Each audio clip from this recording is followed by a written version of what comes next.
बिस्मिल्लाहिर्रहमानिर्रहीम। अस्सलाम वालेकुम स्टूडेंट्स, कैसे हैं आप? मैं हूं तहमीना वकील और आज हम फर्स्ट केमिस्ट्री का लेक्चर 5 स्टार्ट कर रहे हैं, जो कि है about the general gas equation. Lastly हमने स्टार्ट किया था अबाउट डिफरेंट गैस लॉ, जिसमें बॉयल्स लॉ और चार्ल्स लॉ डिस्कस कर चुके हैं। अब हम देखेंगे कि कैसे ये डिफरेंट लॉज जो हैं वो आपस में कंबाइन करके एक इक्वेशन की फॉर्म लेते हैं।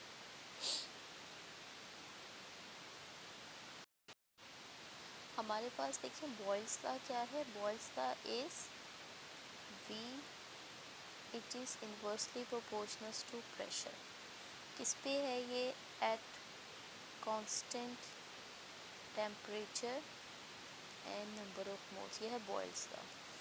Volume it is directly proportional to temperature. ये किस पे है?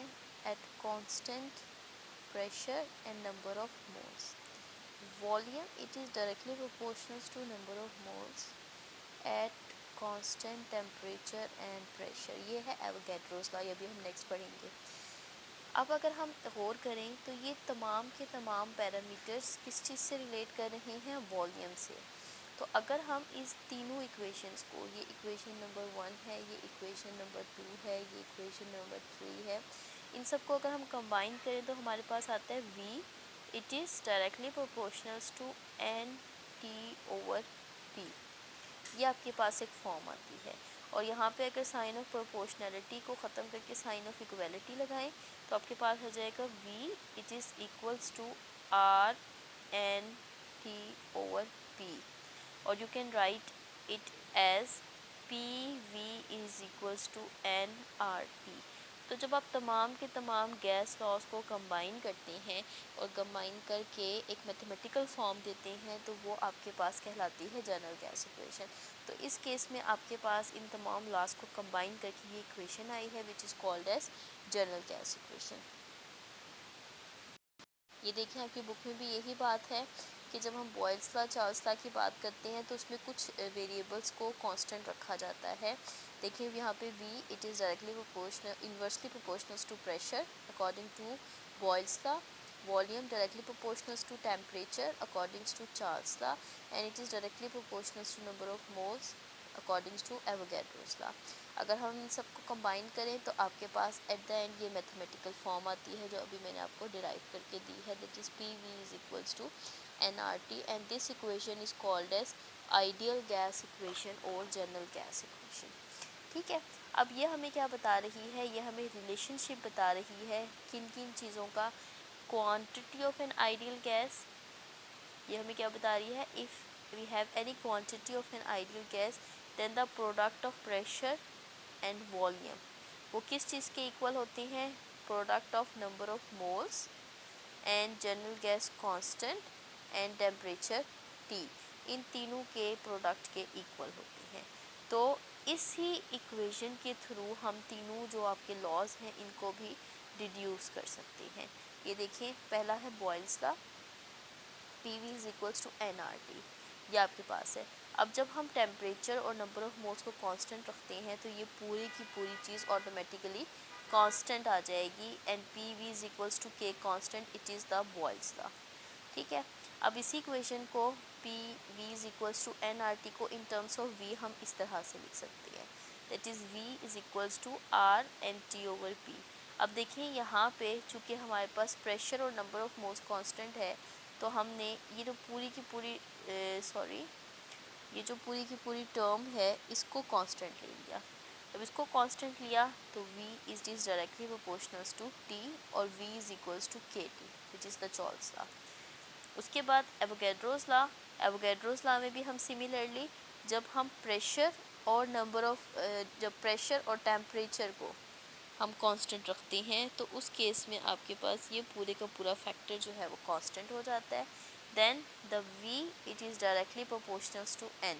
जब v directly proportional to n है तो v is equals to K N which is Avogadro's law. तो ये तीनों के तीनों लॉ जो हैं, Boyle's law, Charles law, Avogadro's law, जिनसे मिलकर ये इक्वेशन बनी है उन्हीं को हम इस इक्वेशन से डिड्यूस्ड भी कर सकते हैं। अब देखिए इक्वेशन क्या है आपके पास, P V is equals to N R T. अगर हम ये कहें कि number of moles it is equals to 1, जब वो 1 के इक्वल हैं तो P V is equals to R T, ये आपके पास फॉर्मूला आ जाएगा। और इन टर्म्स ऑफ आर हम इसे इस तरह से लिख सकते हैं, P V over T it is equals to R. अब अगर हमारे पास दो डिफरेंट कंडीशंस हों, जिस कंडीशंस में इनिशियल कंडीशन में P1 है, V1 है, T1 है, और इसी तरह एक फाइनल कंडीशन आ जाए P2 V2 over T2 it is equals to R। इसी तरह तीसरी कंडीशन आ जाए, तो ये तमाम की तमाम वैल्यूज़ किस चीज़ के इक्वल हो रही हैं, R के। तो अल्टीमेटली हम कह सकते हैं कि ये जो वैल्यूज़ है P1 V1 ओवर T1 ये एक दूसरे के इक्वल भी हो जाएगी, ठीक है। इसी तरह it is equals to P3 V3 over T3 and so on, ठीक है। मतलब जितनी दफ़ा भी आप इसको लिखना चाहें इसको लिखा जा सकता है। तो ये आपके पास थी आइडियल गैस इक्वेशन या जनरल गैस इक्वेशन। अब इस इक्वेशन में एक कांस्टेंट आया है R। ये कांस्टेंट क्या है, इसका क्या फिज़िकल सिग्निफिकेंस है और इसकी वैल्यूज़ को हम कैसे डिड्यूस कर सकते हैं, कैसे डिराइव कर सकते हैं, ये अब हम देखते हैं जनरल गैस या आइडियल गैस कांस्टेंट R से। The value and the unit of R it can be calculated by the Avogadro's principle very easily. Its value depend upon the unit chosen for the pressure, volume and temperature. अब हमारे पास जो है वो normally हम जब Avogadro's law apply करते हैं तो उस केस में एवोगैड्रोस लॉ क्या है, that is the volume of 1 mole of the gas it is 22.414 decimetre cube at STP। STP क्या है, it is the standard temperature and pressure condition. Temperature इसमें होता है 273.16 केल्विन और प्रेशर होता है 1 एटमॉस्फेरिक प्रेशर।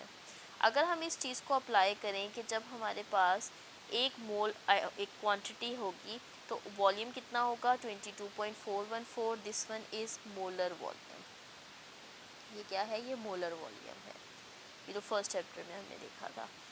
उस तमाम चीज़ों को अगर हम अप्लाई करते हैं यहाँ पे तो आपके पास R की वैल्यू आ जाती है। अब देखें यहाँ पे आपने प्रेशर को लिया है 1 एटमॉस्फेयर, वॉल्यूम लिया है molar volume that is 22.414 decimetre cube, number of moles है 1 मोल और टेम्परेचर STP के अकॉर्डिंग कितना है 273.16। जब हम इन सबको पुट करते हैं योर आंसर विल बी 0.0821। अब इसकी यूनिट्स क्या बन रही है, डेसीमीटर क्यूब एटमॉस्फेयर, क्योंकि प्रेशर और वॉल्यूम ऊपर थे। उसके बाद है पर केल्विन पर मोल, क्योंकि N और T नीचे थे, तो पर number of moles per kelvin. तो ये आपके पास यूनिट बन रही है, ये वो यूनिट है जिसमें आपने प्रेशर लिया है इन एटमॉस्फेयर और वॉल्यूम लिया है इन डेसीमीटर क्यूब। तो अगर आपके पास ऐसी कैलकुलेशंस हों जिसमें वॉल्यूम डेसीमीटर क्यूब में हो और प्रेशर एटमॉस्फेयर में हो, तब आप R की वैल्यू ये वाली यूज़ करेंगे, ठीक है।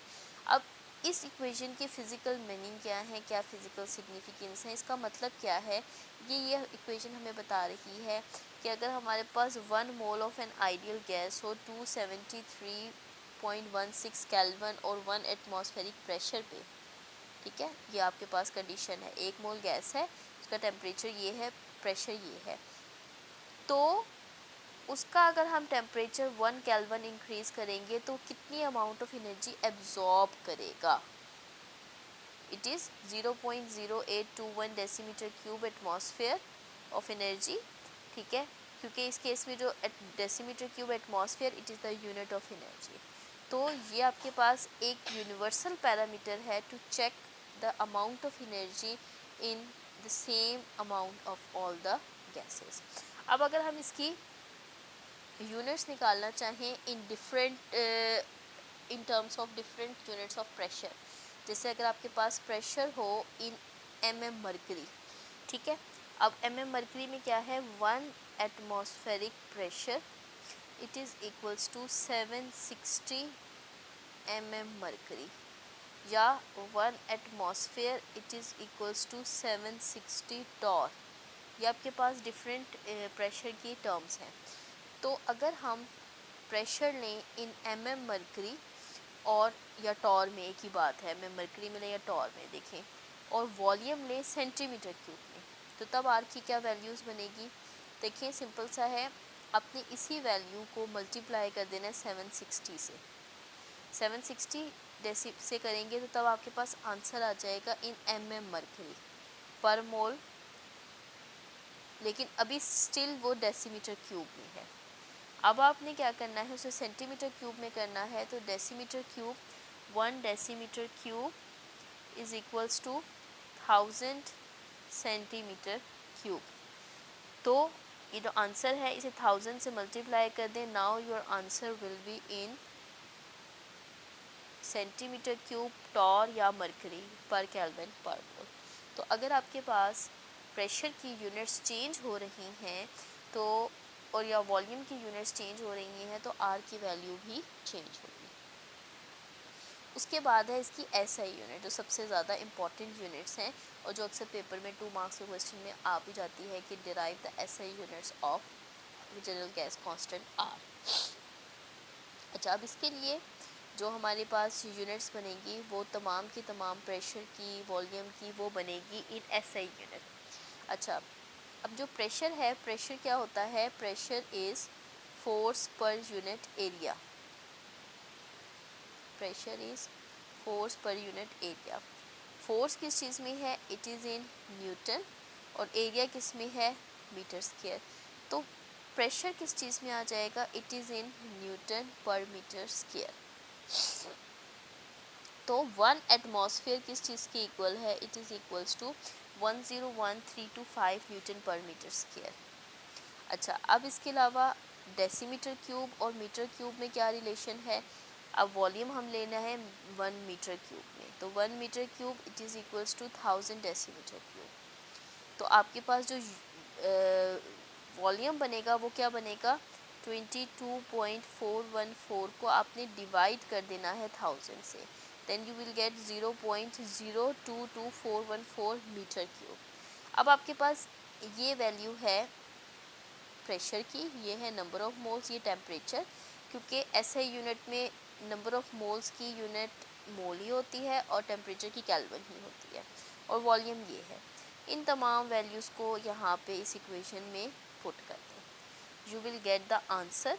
The answer is 8.3143 newton metre. अब देखिए न्यूटन मीटर क्यों आया है, ये मीटर पर स्क्वायर इस मीटर क्यूब से कैंसिल हो गया, पीछे आपके पास 1 मीटर बच गया है।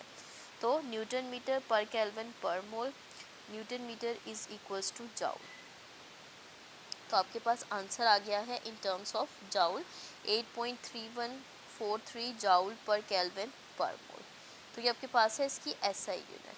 अगर हमने इसको कैलकुलेट करना है in terms of calories, because as we said that R it is in terms of energy, कितनी एनर्जी एब्जॉर्ब हुई है और इस तरह से, तो आपके पास 1 calorie is equals to 4.18 joule.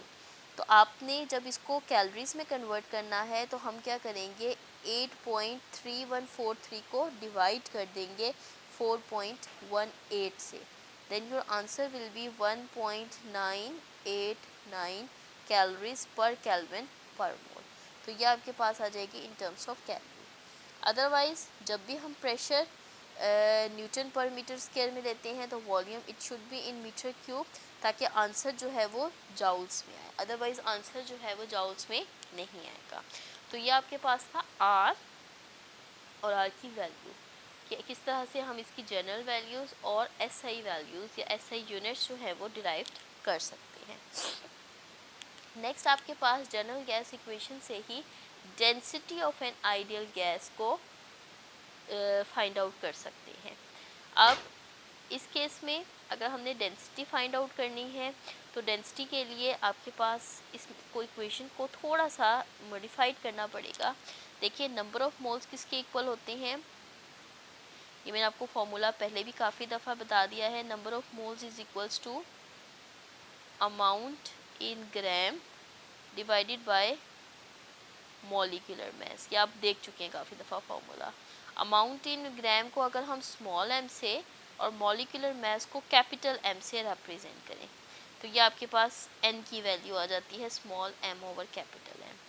अब इक्वेशन क्या है, P V is equals to N R T. आपने n की जगह n की वैल्यू पुट कर दी है m over m R T, ठीक है। फिर इस इक्वेशन को थोड़ा सा मॉडिफाइड कर ले। देखिए आपके पास इक्वेशन क्या थी, P V is equals to m over m R T. m को इधर ले जाएं, v को इधर ले आएं, तो ये आपके पास क्या बन जाएगा, P M is equals to m over v R T. अब इस इक्वेशन में जो आपके पास ये एक टर्म है m ओवर v, मास पर unit volume, it is equals to density. तो आपके पास इक्वेशन क्या आ गई, P M is equals to D R T, और you can write it as d is equals to P M over R T. तो यहाँ से हम डेंसिटी को कैलकुलेट कर सकते हैं फॉर एनी गैस। अब यहाँ से अगर हम देखें तो डेंसिटी किस चीज़ से रिलेट कर रही है, density it is directly proportional to its molecular mass. मतलब मॉलिक्यूलर मास से भी और प्रेशर से भी, जितना ज़्यादा हम प्रेशर बढ़ाते जाएंगे डेंसिटी उतनी ही ज़्यादा होती जाएगी। तो greater the pressure closer will be the molecule and greater is the density. इसी तरह से डेंसिटी जो है वो इन्वर्सली प्रोपोर्शनल है टेम्परेचर के। जितना हम टेम्परेचर बढ़ाएंगे उतना ही गैस एक्सपेंड करेगी। जब एक्सपेंड करेगी तो डेंसिटी फॉल करेगी with the increase in temperature. तो दो चीज़ें इंक्रीज़ करने से डेंसिटी इंक्रीज़ करती है, that is pressure and it's molecular मास, और टेम्परेचर कुछ फैक्टर है जिसको इंक्रीज़ करने से डेंसिटी डिक्रीज़ करती है। अब यही जो हमने मैथमेटिकल रिलेशनशिप और इनका डायरेक्ट और इन्वर्स रिलेशन फाइंड किया है, इसी चीज़ को आगे हम एग्जाम्पल में देखते हैं। Example number 3, a sample of nitrogen gas is enclosed in a vessel of volume 380 centimetre cube at 120 degree centigrade and the pressure of 10132.5 Newton per meter square. This gas is transferred to a 10 decimeter cube flask and cooled to 27 degree centigrade. Calculate the pressure in Newton per meter square exerted by the gas in 27 degree centigrade. अब देखिए यहाँ पे आपके पास क्या है, V1 given है, T1 given है, P1 given है, फिर V2 गिवन है, T2 गिवन है, you have to find P2। तो फॉर्मूला क्या है, P1 V1 over T1 is equals to P2 V2 over T2। इधर से हम P2 फाइंड आउट कर सकते हैं, किस तरह से, P1 V1 over T1 into T2 over V2। तो ये आपके पास फाइनल फार्मूला बनेगा। तो यहाँ पे ये जो तमाम की तमाम वैल्यूज़ गिवन हैं, इन्हें पुट करें and you will get the answer. अब इस केस में आपने एक थोड़ा सा काम करना है, और वो काम क्या करना है कि आपने जितने भी सेंटीग्रेड वाले फैक्टर्स हैं उनको कन्वर्ट कर देना है इनटू केल्विन। इसी तरह सेंटीमीटर क्यूब वालों को कन्वर्ट कर देना है इनटू डेसीमीटर क्यूब, ताकि यूनिट्स जो हैं वो सेम हो जाएं। फिर इसे पुट करें and now you will get the answer in newton per metre square. क्योंकि देखिए आपके पास जो सेम यूनिट्स हैं वो कैंसिल हो जाएगी, डेसीमीटर क्यूब से, केल्विन से, बाकी पीछे न्यूटन पर मीटर स्क्वायर जो है वो आंसर में आ जाएगा। उसके बाद नेक्स्ट है आपके पास एग्जांपल 4। यहाँ पे डेंसिटी का इफ़ेक्ट है कि इफ़ेक्ट ऑफ डेंसिटी को यहाँ पे अच्छी तरह से डिमॉन्स्ट्रेट किया गया है। Calculate the density of methane gas at 0 degree centigrade and 1 atmospheric pressure. What will happen to the density if the temperature is increased to 27 degree centigrade? अब देखिए पहले तो हमने वैसे ही डेंसिटी निकालनी है, फिर हमने इफ़ेक्ट देखना है टेम्परेचर का कि टेम्परेचर अगर इंक्रीज़ किया जाए तो क्या इफ़ेक्ट होगा, और अगर प्रेशर इंक्रीज़ किया जाए तो क्या इफ़ेक्ट होगा। सो फर्स्ट हम क्या करेंगे, डेंसिटी निकालेंगे। डेंसिटी निकालेंगे with the help of the formula that is D is equals to PM over RT। Temperature given है, टेम्परेचर आपके पास है 273 केल्विन, प्रेशर गिवन है 1 एटमॉस्फेयर। चूँकि ये मीथेन गैस है, मीथेन क्या होती है, CH4। कार्बन का मॉलिक्यूलर मास है 12, यहाँ 4 हाइड्रोजन है तो 4 हाइड्रोजन का है 4, तो 12 + 4 it is 16। General gas constant की वैल्यू क्या है 0.0821 डेसीमीटर क्यूब एटमॉस्फेयर पर केल्विन पर मोल। इन तमाम वैल्यूज़ को इस इक्वेशन में पुट करें, यहाँ से आपके पास जो है वो डेंसिटी का आंसर आ जाएगा विच इज़ D = 0.7138 ग्राम पर डेसीमीटर क्यूब। इसका मतलब है कि जो हमने गिवन कंडीशंस दी थी इसमें डेंसिटी की ये अमाउंट थी। अब ये याद ही रखिएगा ये फिगर ज़रा 0.7138। अब अगर हम इसकी डेंसिटी को इंक्रीज़ कर देते हैं, सॉरी इसके टेम्परेचर को इंक्रीज़ कर देते हैं 27 डिग्री सेंटीग्रेड पे। अब आपने बाकी चीज़ें वही रखनी है, 1 एटमॉस्फेयर, मॉलिक्यूलर मास भी सेम है, आर की वैल्यू भी सेम है, सिर्फ क्या हुआ है टेम्परेचर बढ़ गया है 300 केल्विन पे। जब ये बढ़ा है तो आंसर देखें 0.649, पहले कितना था 0.7138। तो जब टेम्परेचर बढ़ा है तो डेंसिटी डिक्रीज हो गई है, as there is an inverse relation between density and the temperature. With the increase of temperature molecules move away which decreases the density. ठीक है, अब हम देखते हैं इसकी के डेंसिटी पे क्या इफ़ेक्ट होता है if the pressure is increased. Pressure in fact हमने डबल कर दिया है, 2 एटमॉस्फेयर कर दिया है, टेम्परेचर सेम है 273, प्रेशर डबल कर दिया है, वही वैल्यूज़ पुट करें, you will see that the answer got doubled because the temperature hot got doubled. So if the increase of pressure increase the density, it means कि there is a direct relation between the density and the pressure. Pressure जब ज़्यादा होता है तो जो molecules enclosed हैं gas vessel में वो क्लोज आ जाएंगे जब प्रेशर इंक्रीज करेंगे, तो जिसकी वजह से पर यूनिट एरिया मॉलिक्यूल बढ़ जाएंगे and you will have high density. उसके बाद जो है वो आपने क्या करना है, example number 5, calculate the mass of 1 decimeter cube of ammonia gas at 30 degree centigrade and 1000 mm mercury pressure considering that ammonia is behaving ideally। अब आपने सिंपल मैथ्स निकालना है। अच्छा, इसके लिए देखिए क्या आपको गिवन है, टेम्परेचर गिवन है 30 डिग्री सेंटीग्रेड, उसे कन्वर्ट कर दें आप केल्विन में, वॉल्यूम कितना गिवन है 1 डेसीमीटर क्यूब, चूँकि ये अमोनिया गैस है, अमोनिया गैस में NH3, नाइट्रोजन का एटॉमिक मास होता है 14, 3 हाइड्रोजन है 3, तो 14 + 3 इज़ 17, तो 17 इसका मोलिकुलर मास है। अब आ गया प्रेशर। देखिए मैंने आपको क्या बताया था कि 1 एटमॉस्फेयर में 760 mm मरकरी होता है, तो 1000 mm मरकरी में कितने एटमॉस्फेयर होंगे, 1000 को डिवाइड कर दें 760 से, you will get answer in atmosphere. अब हम एटमॉस्फेयर में आंसर क्यों ले रहे हैं, क्योंकि हमारे पास जो है वो यहाँ पे डेसीमीटर क्यूब में और उसमें है, और 0.0821 वाला हमने फिगर इस्तेमाल करना है, that's why we are taking it in decimetre, sorry in atmosphere.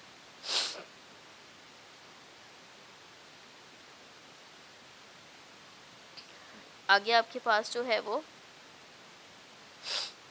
Equation है, इक्वेशन देखिए क्या है, PV = nRT, ये इक्वेशन है। यहाँ पे n की जगह small m over capital M put कर दें, जो भी हमने पुट किया था। आपने फाइंड करना है मास ऑफ द गैस, तो स्मॉल m की क्या वैल्यू बनेगी, इट इज़ PVm/RT, ये वैल्यू बनेगी स्मॉल m की। अब प्रेशर आपको गिवन है, वॉल्यूम गिवन है, मॉलिकुलर मास आपने निकाल लिया, R की वैल्यू पता है और टेम्परेचर गिवन है, all the values are given. इन सबको रीअरेंज करें, ये देखें यहाँ से यूनिट्स भी कैंसिल हो जाएंगी, डेसीमीटर क्यूब, एटमॉस्फेयर, पर मोल, केल्विन पर केल्विन, सिर्फ पीछे क्या बच गया, gram, so your answer will be in gram. तो यहाँ से जो है वो हमारे पास वैल्यू आ जाती है मैस की। तो ये जो जनरल गैस इक्वेशन है या आइडियल गैस इक्वेशन है, ये बहुत ही ज़्यादा इम्पॉर्टेंट इक्वेशन है। ये आप पानी की तरह पी लें कि P V is equals to N R T, कि जब भी आपने आइडियल गैस यानी कि ideal behaviour of the gases को एक्सप्लेन करना है तो P V is equals to N R T के थ्रू एक्सप्लेन करना है। ठीक है, उसी से, और वो कहाँ से आई है P V is equals to N R T? It is derived by combining all the gas law. वो तमाम गैस लॉ को कंबाइन करके जो एक मैथमेटिकल फॉर्म आती है उसको हम जनरल गैस इक्वेशन या आइडियल गैस इक्वेशन कहते हैं। फिर उस गैस इक्वेशन के थ्रू हमने देखा कि हम आर कांस्टेंट को एक्सप्लेन कर सकते हैं, डेंसिटी को, उसके स्मॉल मास को, किसी भी चीज़ को फाइंड आउट कर सकते हैं, उनका आपस में रिलेशनशिप दे सकते हैं। ठीक है, तो ये बहुत ज़्यादा इंपॉर्टेंट टॉपिक है। और इस तरह से effect of temperature on density, effect of pressure on density, ये आपको पता होना चाहिए और इसके मैथमेटिकल फॉर्म पता होना चाहिए कि क्या एक्चुअली किस तरह से हम इफ़ेक्ट ऑफ टेम्परेचर और effect of pressure on density को एक्सप्लेन कर सकते हैं। ठीक है, so this is all about today's lecture, that is the general equation of the gas. Next हमारे दो लॉ रह गई हैं इसमें, एक एवोगैड्रोस लॉ है और एक Dalton's law of partial pressure है। वो दो लॉ इंशाल्लाह हम नेक्स्ट लेक्चर में डिस्कस करेंगे। अगर इस लेक्चर से रिलेटेड कोई भी प्रॉब्लम है then you can ask me in the WhatsApp group. Next lecture तक के लिए अल्लाह हाफ़िज़।